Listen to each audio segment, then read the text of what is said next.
So, welcome back, healthy people, to On Call with Dr. Randy. Today we have Dr. April Spencer, world renowned breast surgeon and Norfolk State University's own. How are you doing today? I'm doing fantastic. Dr. Randy, thanks for asking. How are you? I'm doing well. I'm making it. I'm making it over here, trying to entertain and educate. It's always a fun time on Call with Dr. Randy. So I want to have you on here specifically for Breast Cancer Awareness Month. And you're a breast cancer specialist. You do a lot of breast surgery. So what made you want to become a breast surgeon? Well, what made me want to become a breast surgeon was just the women that I encountered. And being a female surgeon and scientist, I found it extremely important to have an impact on the disease in a surgical way, but in a manner in which affected primarily women. I did a lot of trauma and general surgery at Grady Hospital. So I spent most of my early career doing gunshots and car accidents and penetrating trauma like stabbings. And I learned a lot, saved a lot of lives. However, the lives that I felt I could impact the most were those individuals that looked like me, particularly women of color, but just women in general. And so that is what inspired me to not only, I felt like with breast surgery, I can integrate my hands, my head, and my heart. So it was just Hmm. perfect. All right. So all three of those are kind of intertwined in the profession for you. Yes. So, what is specifically the job of a breast surgeon? I know it sounds simple, but what are all the things that you do?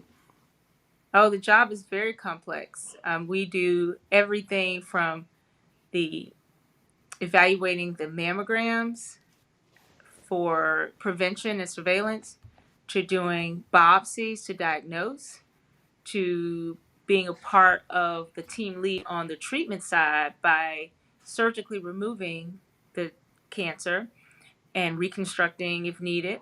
And then lastly, surveillance of those women that have had an operation for cancer to ensure that we're doing everything that we do to keep it from returning. And so we also have to integrate just healthy living lifestyle choices in the treatment armamentarium as well. So it's not just the physical, ordering the chemo, radiation, and surgery and doing the diagnostics, but how can we go from like the breast health to the best health, where you're treating the whole patient and not just targeting the disease that's in front of you, because it's just a physical manifestation of other things that might need some attention in terms of lifestyle changes. Okay, I didn't know that y'all were that hands-on with also reading images as well too. Yeah, I read my images, and most breast surgeons do, because in order for a woman to become prepared for her visit, if they feel something or see something that's abnormal, we want to review those films first and the report accompanying the films so that we can start devising a treatment plan based on what we've read, but more importantly, what we see on the films as well. All right, so let's get into screening. When should women start getting screened for breast cancer? Well, Dr. Randy, women should start getting screening on average of age 40, and they'll get screened once a year. Many women may want to know, what is a screening mammogram? What does that mean? It means getting a mammogram in the absence of disease or the absence of any symptoms. That means you don't have a lump, there's nothing going on, it's just routine prevention. A diagnostic, on the other hand, is where either the individual or their doctor may see something or feel something. And so the diagnostic is just individual images of a specific area, and then they'll compare it to prior images. And if you don't have prior images, we'll just take a look at those images themselves and come up with the next step. It's important that I differentiate between a screening versus a diagnostic, because oftentimes women do want to know that. Another question I often get is, okay, you start your annual screening mammograms at age 40, but what do you do if you have a family history?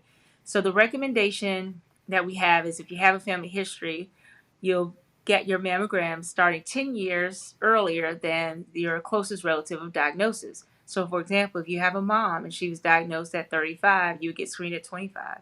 If you have a sister that was diagnosed at age 40, you get your screening starting at age 30 instead of age 40. So that's how we guide individuals. So it's important to just ask your doctor what screening routine is best for you. But globally, it's 40, starting at age 40, you get your annual mammogram. Okay.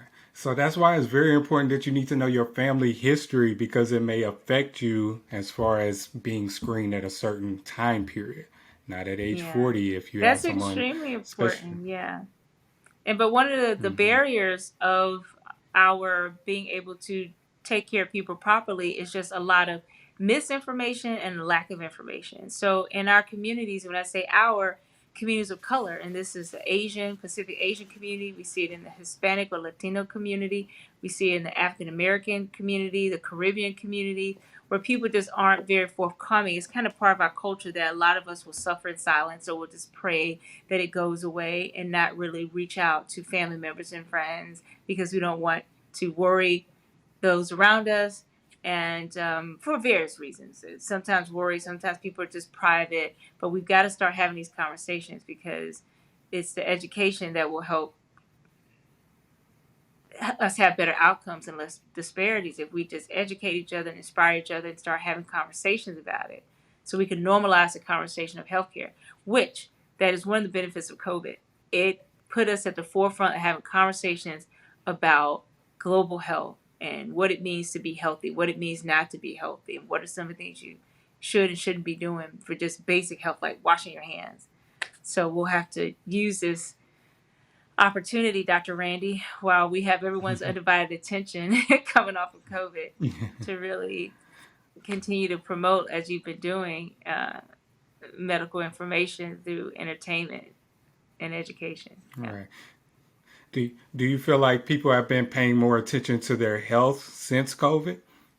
Absolutely. People have been paying more attention to their health since COVID. People are more aware of symptoms of disease or illness because we told the world things to look out for that may represent being infected with COVID. So people became more self aware of their bodies. They also became more cognizant of prevention, more diligent in washing their hands, more diligent in covering their mouths. I mean, things we should have been doing anyway, but they just became more Hmm. mindful of prevention, but also the importance of vaccinations in certain disease processes, the importance of protecting yourself and being, um, just very vigilant about just trying to stay healthy. So if you do get exposed to COVID or any illness, your body's able to sustain and recover a lot faster than otherwise.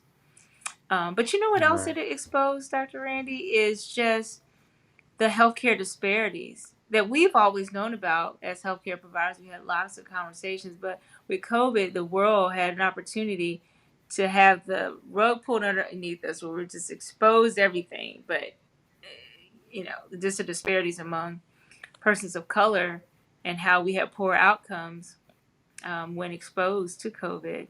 But that happens with diabetes and hypertension and many other disease processes. I know you see it all the time. So we just Hmm. got to kind of use that Yeah. awareness to start acting. Like, what are we going to do about it?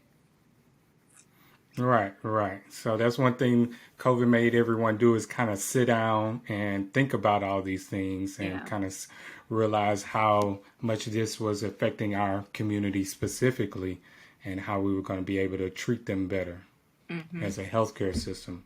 Yeah. Yeah. So you kind of touched on it earlier, talking about screening mammograms, diagnostic mammograms. Is there a difference in the imaging that is used for both of those? Dr. Randy, there's not necessarily a difference in the imaging modality between a screening and a diagnostic. What is different is the number of pictures that are taken and Okay. the type of views. So with diagnostic, usually there's more images and it usually is focusing instead of on the forest or trees, whereas the screening mammogram focuses on the trees. Like, do we see anything around? It's more so the forest. Like, is anything standing out amongst the trees? No. The diagnostic, okay, what's going on with that third tree over there next to the bush? And so it zooms in on where a woman may feel symptoms like a lump or behind the nipple if she's having nipple discharge. Okay, all right. I never knew that. That I didn't pay attention that much in radiology, so you helped me out with that, so I can You know, better it's kind of hard to pay explain to attention some of my patients that. when you're looking at pictures in the dark. It's hard to keep your eyes open. So I commend our radiology colleagues that have found their life's passionate work doing that.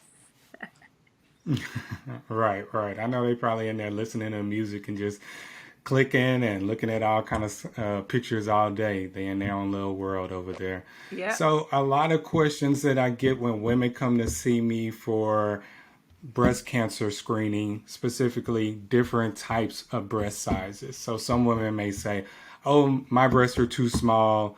I don't need a mammogram." Or other women, "Is there some kind of breast imaging that I need to get because I have larger breast size?" What's your opinion on kind of those two categories? Sure. A lot of women are concerned about the size of their breasts, and also the rumors that they hear about how painful mammograms are. And so, independent of the size of the breast, the mammogram is the same. There is compression involved. It's temporary compression. And it can be uncomfortable, but it provides a lifetime information that could be life saving. So we just go through that temporary discomfort to get to the answers at the end of at the end of the tunnel. So it doesn't matter the size. The mammogram is standard. One of the things that a lot of women oftentimes will ask about is, do I need a 3D mammogram? And many of them don't really understand Hmm. what that is.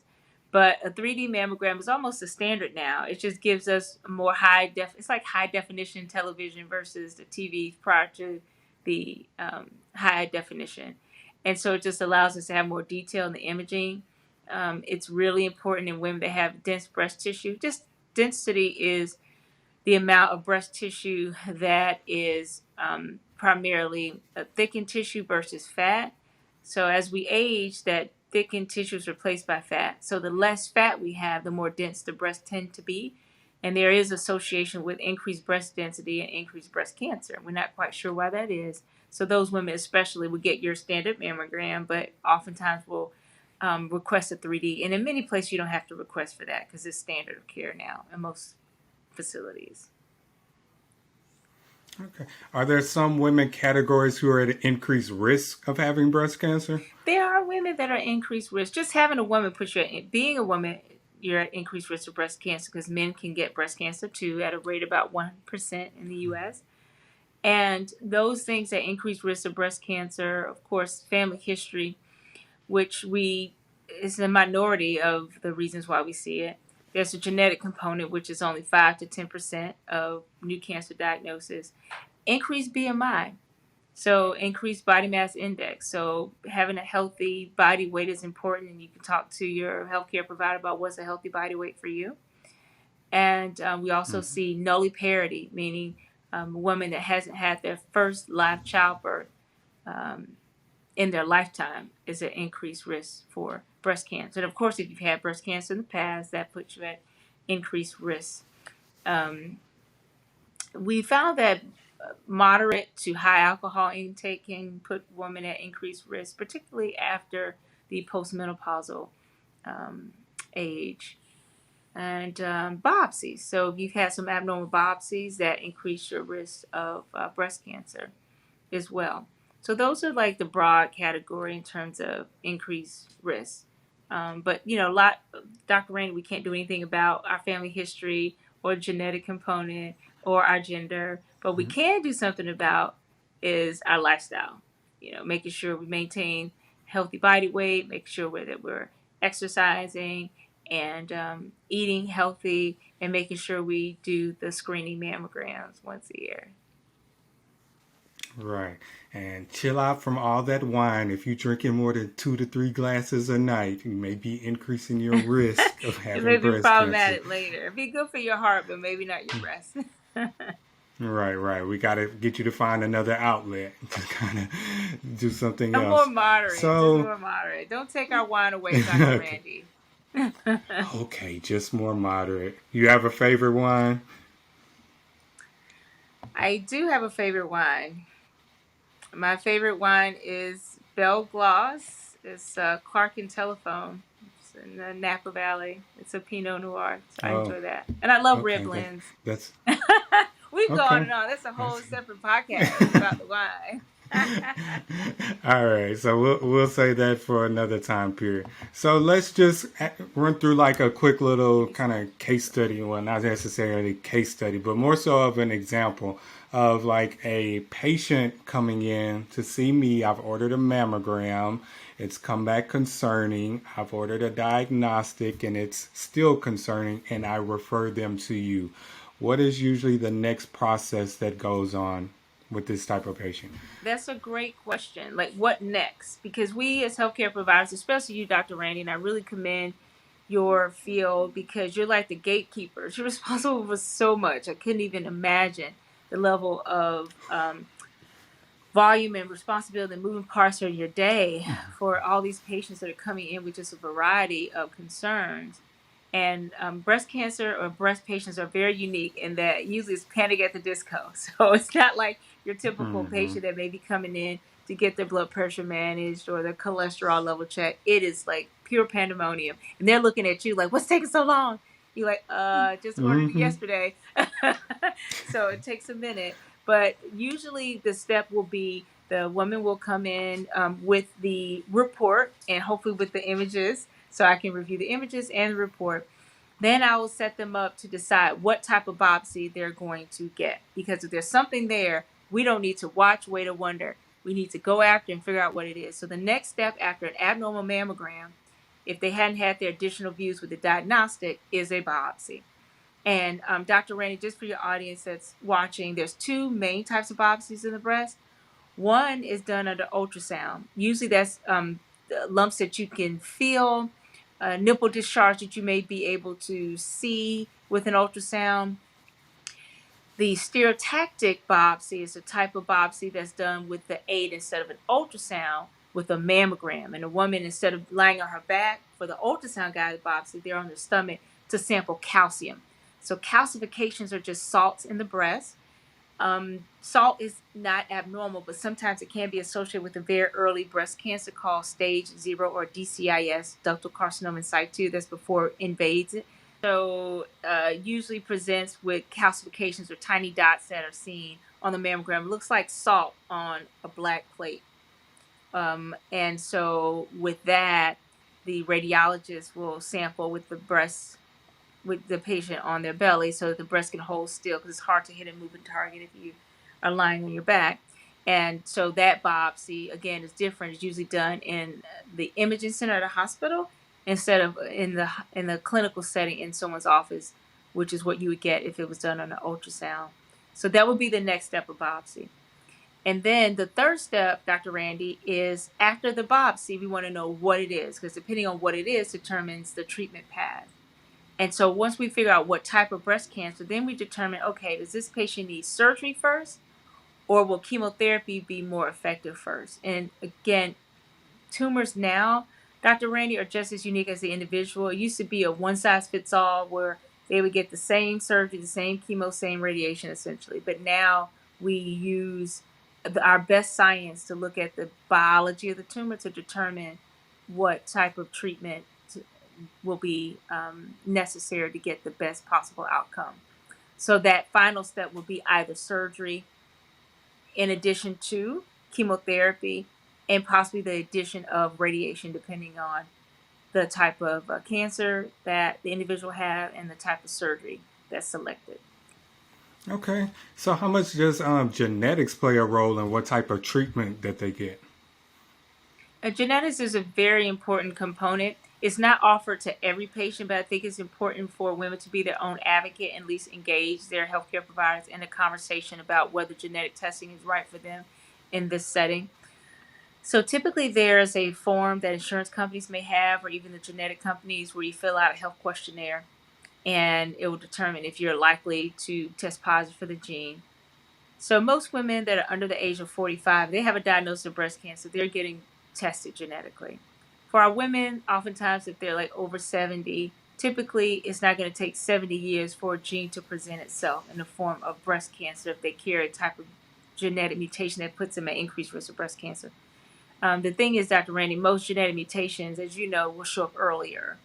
And so oftentimes those women are not necessarily offered routine genetic testing. But again, just be empowered to just ask about it, regardless of your age, to see if genetic testing is right for you. The reason why it's important is because it could change the surgery.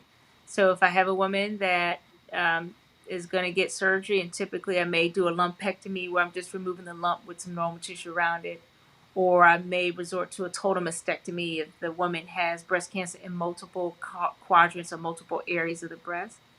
But if genetic testing is positive for a mutation that puts her at increased risk for breast cancer, that means both breasts are equally at risk in the future. So I'll go from a unilateral one-side mastectomy to a double or bilateral mastectomy where both breasts are removed. And sometimes the ovaries may even need to be removed depending on the type of gene that the individual tests positive for. So what's kind of the process as far as like a mastectomy? Like, is it a simple surgery and simple recovery? A big part of the process is having a conversation with the plastic surgeon to collaborate on reconstructive options. Many women don't choose to have reconstruction, but I'm very passionate about offering it to all women, especially African American women, because there's lots of studies that show that African American women get reconstruction at a lower rate than any other demographic of women that have breast cancer. And so it's important as a surgeon and a scientist, a woman that I offer it. That's why it's so important to have a conversation, because there's so many different reconstructive options that are out there right now that a woman can enjoy so they can continue to get on the path to healing. Because again, it's not about vanity, it's about sanity. When you look good, you feel better, for many women, and reconstructive surgeries are part of that. But it's certainly a conversation, because it's a very unique discussion in terms of what is going to be used to rebuild the breast. Right, and you're specifically talking about having implants placed after having a mastectomy.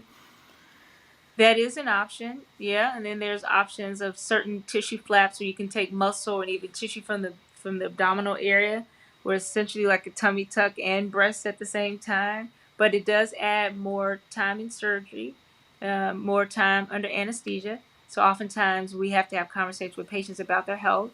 Certain reconstructive options aren't appropriate for smokers, because it's very delicate vascular type of work that goes on during the surgery. So your vessels aren't healthy because you have uncontrolled diabetes or hypertension, and or a smoker. Then oftentimes those women have limited surgical options in terms of reconstruction, and we usually would do an implant instead of tissue-based reconstruction.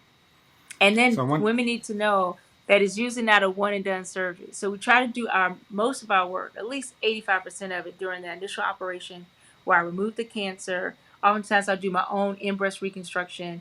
But if I'm moving tissue from one body part to the next, I absolutely have the plastic surgeon on board and have them do that component of the operation. But I always share with women that there's going to be some editing down the road, whether it's tattooing of the areola, whether it's recreating a nipple, whether it's removing the temporary implant called the tissue expander to a permanent implant. That is a process. So you have to make sure you set the expectation very early on so that patients can understand that this is going to be quite a commitment, other than just a surgery on day one. But so it's you're worth it. working in collaborative effort with the plastic surgeon. So is that going to be like a I do. separate surgery, or do you step out after you've done your part and they come in and do their part? How does that kind of work It's out? kind of sometimes it's like tag team wrestling without the outfits. But I usually will start my part in removing the cancer. Once the cancer is out, the plastic surgeon will come in and rebuild the breast.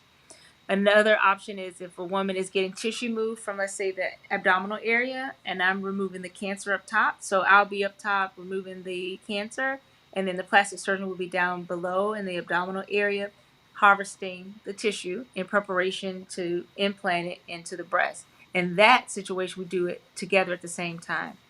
Once I'm done, I step aside, and then they come and they rebuild. And a lot of times we'll just stay and help each other with our cases as well. So we have a good rapport with our colleagues. So oftentimes, I'll stay around and assist, and they'll do the same. But yeah, so it's kind of like a tag team, but it's great for the patient. It helps to be more efficient too. So one thing that I always like to do for my listeners is basically take a little peek behind the curtain for certain things. So the peek behind the curtain for this is, does insurance usually cover this? Because we know with breast implants, that's a cosmetic surgery. But with having breast cancer on top of this, does insurance cover this usually from what you've seen?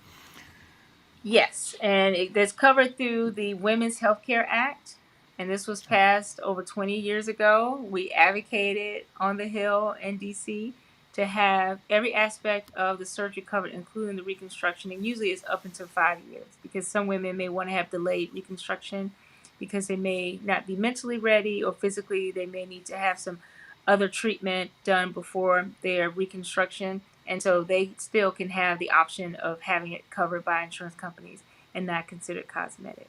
But we had to fight for Okay. that. All right.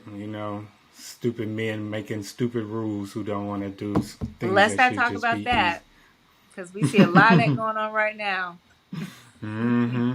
Yes, we do. So you kind of mentioned the collaborative effort with you and the plastic surgeon. What is the collaborative effort like with you and oncology in developing treatment plans? We speak every day. So, yes, I have a huge collaborative relationship with the medical oncologist because we all need to know what's going on. We all need to be rowing in the same direction. So oftentimes the medical oncologist may refer a patient to me. More often than not, I'm referring a patient to them. Like, hey, I have this patient, she was just diagnosed with breast cancer. She needs to come in and see you as soon as possible. This is her age, this is her stage, this is her specific subtype, and that medical oncologist will determine the treatment plan. The radiation oncologist also is involved very early on. Not every woman will need radiation, but for those that do, they also are sent a referral to the radiation oncologist to talk about the risks and benefits of radiation and the treatment plan, and if it's going to be, the timing in terms of after surgery and the type of radiation. So that is vital, having a multidisciplinary approach. So, with the treatment, what should women kind of expect as far as recovery process, symptoms that they may have with chemo or radiation? One thing, like my grandmother, unfortunately, she passed when I was maybe like 6 months old from breast cancer, and my dad told me he felt That's like the unfortunate. yeah, the treatments probably did worse than the actual cancer to her. Mind you, this was in the 80s and they probably didn't have as much good treatment as there is now. But what kind of expectations should women have in the recovery process? That's a wonderful question. I'm so glad you brought that up because so many women will cause the fear of the symptoms to prevent them from getting treatment because they're going based on information that was years old and very dated. Very significant though, because they heard it from their family members and their friends and what their grandmother may have gone through or their neighbor, and it was absolutely horrible and the chemo killed her. We now have medications that are patient specific, tumor specific, so that we can maximize benefit and minimize the risk and toxicity. And a big part of that is using our best science to look at tumor behavior and biology to determine if a woman needs chemotherapy. And with radiation, we have treatment modalities that have reduced radiation from, in some women, instead of 6 weeks, they're done in 6 days and with minimal side effects. So, in terms of the more common side effects that a lot of women hear about that still exist, may include hair loss, darkening of the nails, nail bed, neuropathy or numbness in the hands and feet, loss of taste that is reversible, or metallic taste in the mouth, so loss of appetite, um, and nausea.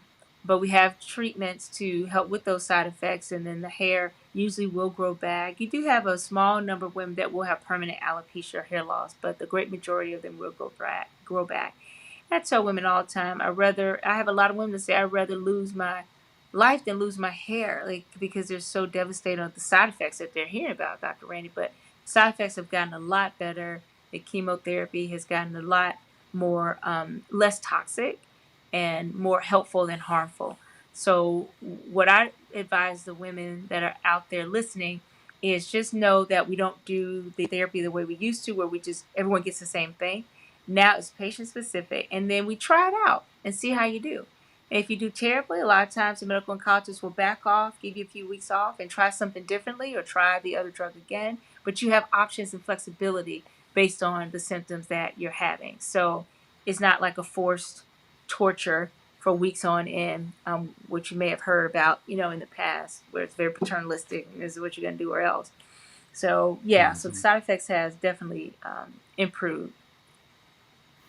And I'm sure a lot of women also go through like anxiety and depression symptoms along with that. So hopefully they also offer maybe some kind of Yeah, they support do. services or therapy. Yeah, that's extremely important. A lot of women, we don't talk enough about mental health in medicine, but it's important that they align themselves with a support group or with a friend group or family member that has undergone breast cancer, because as much as family and friends want to help, they hadn't walked a mile in that person's shoes. And many women will say, well, I don't want everybody in my business, so I'm not going to say anything. I'm just going to have faith. I'm just going to pray this away and it's going to be okay. And all those things are significant in our culture, and I understand the importance of wanting to deal with things our own or just to pray and have faith. And you can continue to do that, but it is found to be most helpful when you have someone that you can really depend on for that physical support and reassurance, so you're not suffering in silence with insomnia and anxiety and depression because of what's going on. A lot of women have pre-existing mental and mood disorders that are undertreated or undiagnosed, and the breast cancer makes it even worse. And then from a relationship standpoint, there's lots of data that show that women that have breast cancer have a higher rate of divorce either during or right after diagnosis. So that can be very stressful as well from an emotional standpoint. You have something physical going on, and now your relationship is being challenged. Typically, because a lot of individuals, they already have pre-existing challenges in their marriage, a health crisis just puts further burden on an already tumultuous situation. So oftentimes that's kind of the tipping point where it's like, okay, I can't handle anything else. But it can be very emotionally scarring for women to have to go through cancer and a divorce. All right, I didn't know those type of numbers. That's wild right there. Yeah. So support So groups are important. yeah. So I'm gonna try to throw some information in the show description for those who may want some information on support groups. What do you tell someone who wants to get screened earlier than age 40? Like, okay, I don't have a family history. I still just want to make sure I'm good. I want to make sure I'm okay. I'm trying to catch it earlier. Let's just say someone who's 35 with no family history but wants to get screened early. Yeah. I would share with them, be mindful if they are insured that the insurance company will pay for the screening mammogram starting at age 40. If the patient doesn't have any symptoms and they're younger than 40, they likely will have to pay out of pocket. That's not problematic because a lot of facilities will have mammograms done at low cost or no cost, and then you can always ask for the self-pay rate, which is like, can I get a discount? And so the self-pay rate is whereby the imaging facility already have prices locked in for those patients that are paying out of pocket. But it's advisable to ask for it. You would assume that most people would volunteer the information, and I'm sure most of the receptionists that are checking the patients in will offer it. But we have to be our own advocates. So I just want the women that are watching your show, Dr. Randy, to be empowered with information and ask what is the self-pay rate, and then they'll be given that information. Yeah, all you got to do is ask the people in the imaging. They will be happy to provide you a sheet that has the price of everything that you need on there. I've been shocked by some of the things that I've ordered before. I'm like, man, it costs this much, but there are certain things that are affordable for you to do. Some things are less than $200, $300. So as we wrap up, any words of wisdom that you want to leave for my listeners about breast cancer screening? Yes, and that's the ABCs of breast cancer screening and prevention. So the A is just anatomy. Be aware of your anatomy. If you see something, say something. It's not always just a lump that you're feeling. So you could see nipple discharge, you could see redness or thickening of the skin, asymmetry, or the nipple pulling inward that wasn't there before. So any of those sorts of changes, be aware of your anatomy. Be aware of the guidelines. Start your screening mammogram starting at age 40. And also be aware of your family history. Try not to suffer in silence. Ask your older family members questions about what did grandmother die from, what did uncle, really succumb to. What type of diseases runs in our family? We need to have those conversations. The B is behavior. Although we can't change our family history or our gene, there are things that we can do to modify our behavior to reduce our risks of breast cancer, and that's making sure you have increase in your exercise, moderate to low alcohol intake. Make sure that you're adding fresh fruits and vegetables to your culinary palate, and breastfeed when you can. The C is a big one, and again, that is our culinary choices to make sure we avoid the center aisle and add lots of fresh fruits and vegetables. A lot of patients ask about vitamin supplementation and herbs. Some of those things can interfere with treatment, so you need to let your doctor know what you're taking. But one big one that we know is associated with the increased risk of breast cancer, and that's vitamin D deficiency. It's not a cause and effect, Dr. Randy. The only thing we know is that vitamin D deficiency is associated with the higher rate of breast cancer. We don't know why. So I always encourage women to just take some vitamin D. You can get it naturally with food or take a supplement, but you have to go outside to activate the vitamin, whether it's natural in the food or vitamin form, to get the vitamin D that's stored in the skin. So those are my ABCs, just your awareness, your behavior, and your consumer choices in terms of what you're eating and what you're putting in your body and also on your body. So be mindful of your beauty products as well, and make sure that they're non-carcinogenic when possible. Okay. Great job. So y'all make sure y'all learn y'all ABCs specifically about breast cancer.